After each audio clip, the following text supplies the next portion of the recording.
These days I find that our society is filled with clashing egos, and I wonder, how can I get rid of my ego? How can a human being get rid of their ego?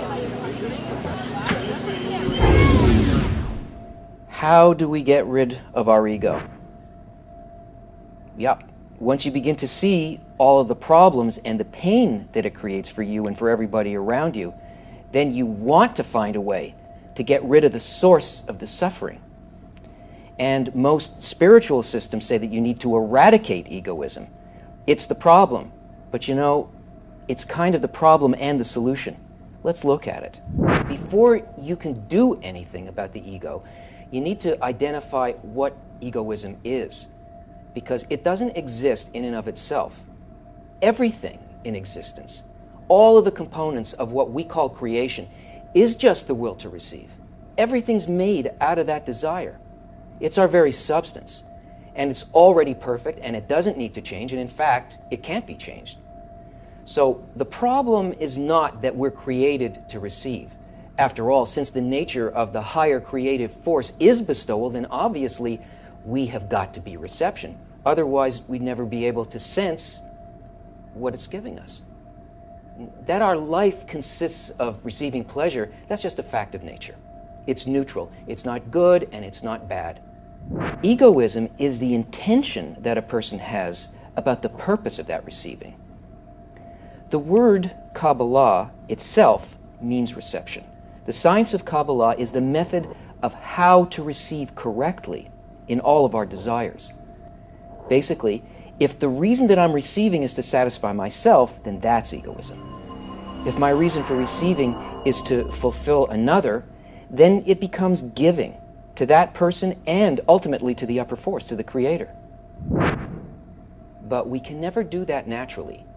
It's something that can only be achieved above our nature and not by destroying or suppressing it.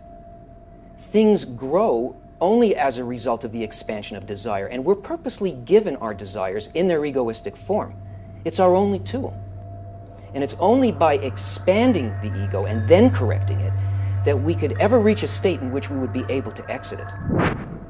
And it's this process, like rungs of a ladder, that allow us to gradually encompass and attain all of reality and achieve an identical nature as the upper force.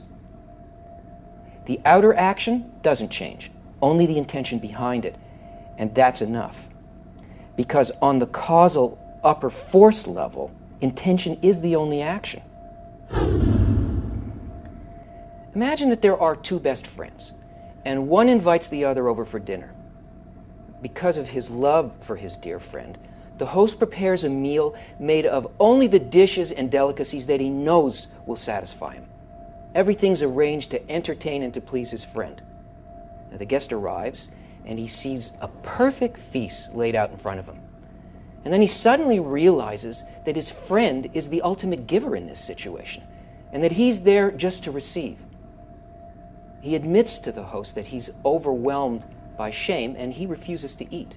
And the host says, "You don't understand.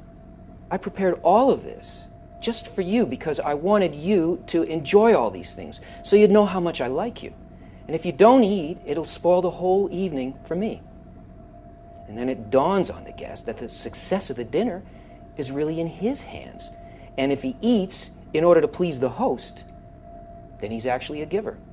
So he begins to eat and enjoy so that the host will receive the delight from all of the things that he intended and prepared for the guest. And in fact, by doing that, he even attains the mind of the host, because now he's got the identical intention and love towards the host as the host has towards him. We are surrounded by a sea of light. We're constantly being given, and we're constantly receiving. So we constantly have an opportunity to feel and correct our egoism. Ah, some pop in a fancy glass. Here's to you.